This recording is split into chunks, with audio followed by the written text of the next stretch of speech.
जो धोधारी तलवार है, हमें आगे से पीछे से ऊपर से नीचे से हमें संभाले रखेगा।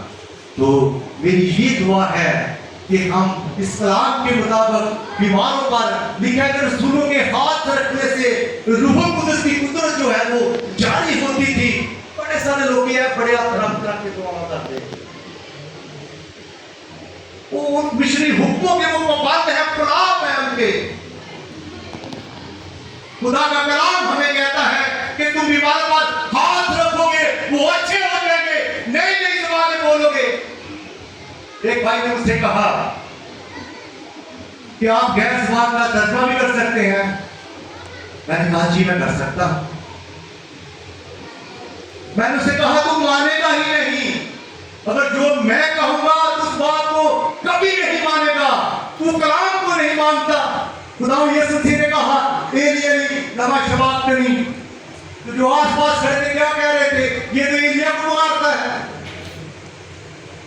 फिर उसने कहा, तो ये उसने गैर ज़बान में दुआ की। पालूस कहता है कि जब हम गैर ज़बान में दुआ करते हैं, खुदावंद के साथ भेद की बात करते हैं, उसको कोई नहीं जान सकता।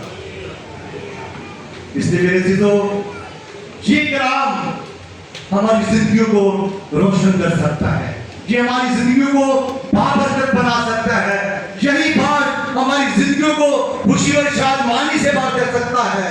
हम हन्ना के बारे में देखें, हर रोज वो दुआ करती थी, जब वक्त पूरा हुआ ऊंची आवाज नहीं थी, वो दिल ही दिल में खुदा उनसे बातें कर रही थी। तो क्या हुआ, खुदा ने उसको एक ऐसा शख्स दिया जो खुदा का नज़ीर था। और बाइबल मुकद्दस में 3 ऐसी औरतें थी जो बाहर थी, और उन तीनों में से नज़ीर पैदा हुए। समसून, यूहन्ना बपतिस्मा देने वाला, और समूएल। ऐसी बात है कि तीनों औरतें बाज थी। अगर आप खुदा के कलाम पर तवज्जो करेंगे तो भलाई देखेंगे। एक वर्ष के साथ फिर हम इसको क्लोज करेंगे। हम जी कहूँगा नाम हाथ,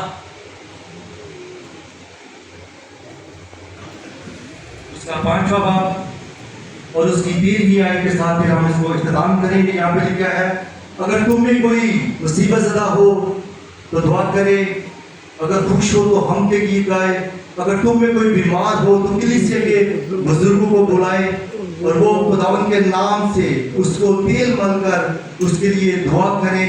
और जो दुआ ईमान के साथ होगी उससे उसके 22 बीमार बच जाएगा और खुदावंद उसे उठा खड़ा करेगा। और उसने कोई गुनाह भी किए हों तो उनकी भी मुआफ़ी हो जाएगी। इतनी बड़ी अथॉरिटी है किनको, ये हमारे बुजुर्गों को।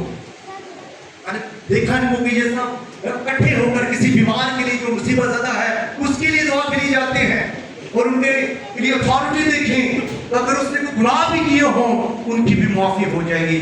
और उनका यकूब उसकी 7 आयत में बयान करता है, कहता है बस खुदावंद के ताबिया हो, जो इब्लीस का मुकाबला करो वो तुमसे भाग जाएगा। अगर हम ताबियादारी नहीं करती, इब्लीस कभी भी नहीं भागेगा। आज बहुत सारे लोग हैं वो ताबियादारी के बगैर ही पोतरे करेंगे, फाड़ दो फाड़ दो फाड़ दो।